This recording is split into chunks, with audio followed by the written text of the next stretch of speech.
This has been on my list of topics to make for a while, so now that I'm finally able to talk about this one, I am super pumped to just be letting this one go. This is about the Saw franchise and just how it's sort of having sort of a micro resurgency. Not like necessarily on the big picture, because obviously the mainstream's filled with like Doja Cat and little Tic Tac or whatever rapper they come out with this month. But Saw has had like such a low period after the first 7 movies came out, which was a lot of movies. I'm going to be honest, by Saw 3D, I was just like, you could tell that they were just trying to wrap the series up. And then we had a couple years where like nothing.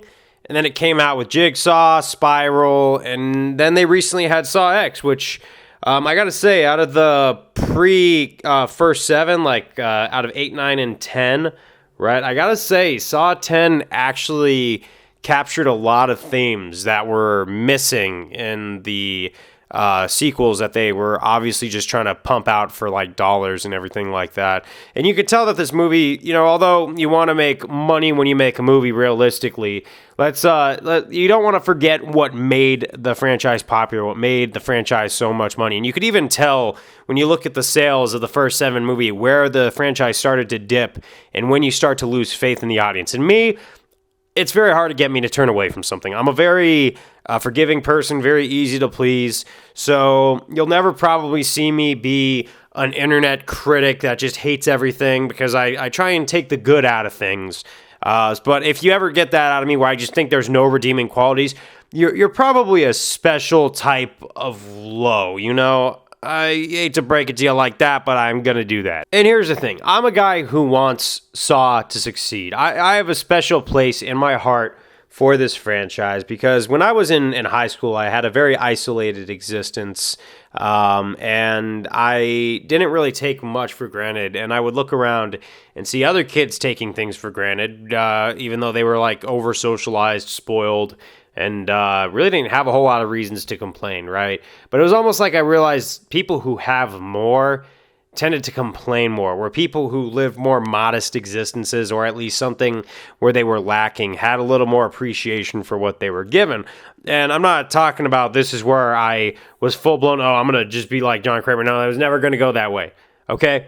Now, I know that in high school, when you're the isolated kid and you wear Saw franchise shirts to the non-uniform gatherings all the time, that paints a pretty gnarly picture to the judgmental eye. Plus, trying to explain deeper meanings of movies to a bunch of high school kids is like literally talking to a brick wall. You're just not going to do it. Kids don't care about anything that much. Neither do most grown adults, but I digress. But the franchise has had such a reputation for being torture adult content, so to speak. And you know what? I can't blame the people who have that, because the traps in those movies could be pretty gnarly.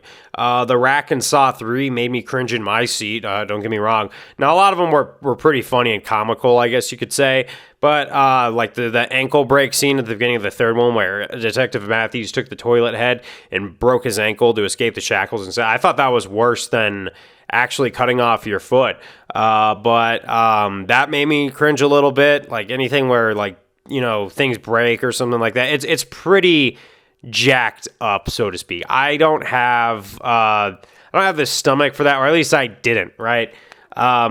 So there are times in the series where I would watch some of these traps and think, oh man, this is gnarly, especially Saw 3. I'm going to be real. Saw 3 had some of the most interesting, more gnarly scenarios that I could have thought. But as a while, you tend to get desensitized to that. The Saw 5, the Saw tables and everything like that, that made me kind of cringe a little bit.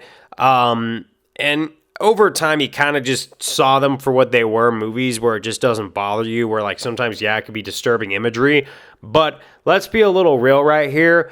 I think that, desensitization really was a real thing. Those people who were warning that they were going to desensitize me, they weren't lying. So my tolerance for gore is higher than probably your average person. But when you listen to what the quote-unquote bad guy Jigsaw is talking about, is, how he has his life on a bit of a timer, and he sees other people who don't have that, what he calls a luxury of not knowing when the clock is going to go off in your life, not knowing when your last day is, because he made a good point in the second one. If I were to tell you the exact date and time of your death, it would change everything. You wouldn't look at the world the exact same way again. And also, I gotta say, I agree with him when he says the world is kind of filled with a lot of people who just tend not to care, a lot of people who are selfish, a lot of people who are in it for themselves. We see it in the decline of modern society, and I think a lot of that just stems from human selfishness, lack of moral ethics, and just, people technically not doing the right thing. And if you're one of those people who goes on and says, well, morality is subjective, right? I don't know what to tell you, man. At that point, I just don't take anything you say seriously. Because I am a person that there is a right thing and a wrong thing, and it is pretty objective. I just, try to live by a few principles, respect people's time or anything like that. I know life's a gigantic gray area.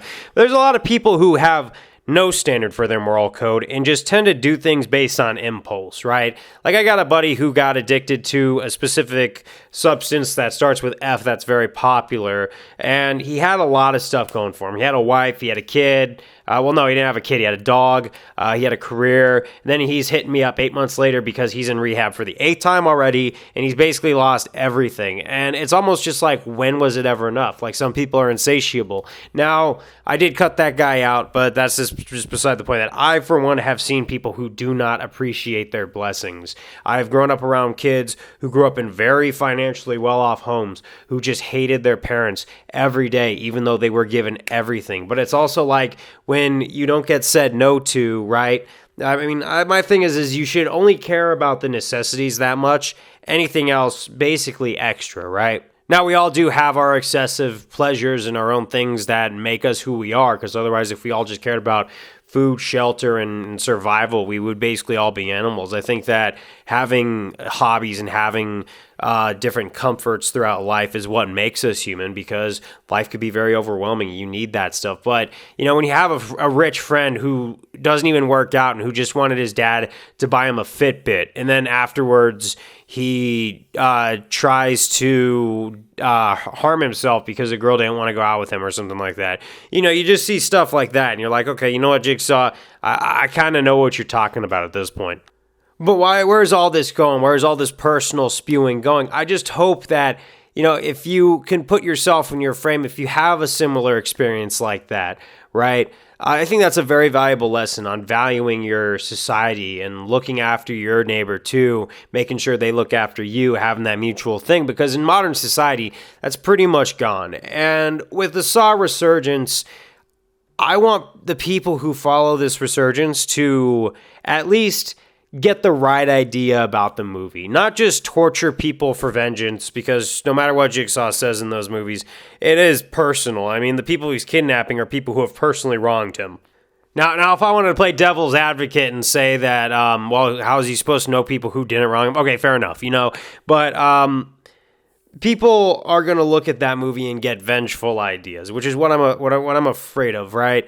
But also the thing is that the right idea to catch from this thing is take it as kind of a cautionary tale, not out of fear, but just a think piece that people can wind back and take their blessings for what they are, as blessings, and not take things for granted, not whiz things away, not take things away, and just not let life pass them by, because that's one of the things that this movie has personally taught me not to do, is to savor my friends, the ones who count, savor my family, savor my blessings, like the technology I use to make you guys this content. All of this to 90% of the world is very excessive. And with the release of Saw X and how it pictured and captured a lot of these different themes that kind of resurfaced and showed you that Jigsaw is not all 100% evil. In fact, it made the people he was testing 1,000 times worse than Jigsaw. The fact that they put an innocent child in one of those traps just for their own sick amusement, right?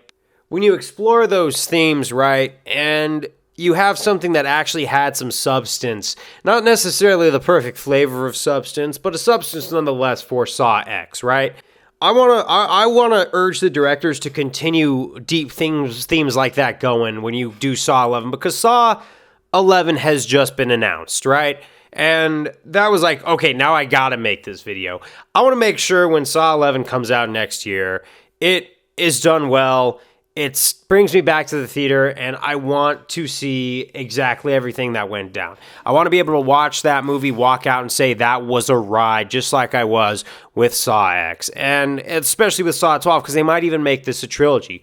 Who knows? And you know what? I would be glad to, as long as these two movies are just as deep as Saw X, you know? But other than that, that's basically my spew. This Saw Resurgence, on at least the fan base level, is very awesome. I hope that it goes far. I hope it does great things. And you know what? Tell me, what are your thoughts on Saw? Have you seen it? Do you understand anything I'm talking about? What are your thoughts? What did it bring to mind? What's your favorite trap? Yada, yada, yada. But if you want to reply in the comments section, that would be very appreciated. I will see you guys on the next one, because I'm actually going to do a breakdown list where I rank my Saw movies from top to bottom. Peace out.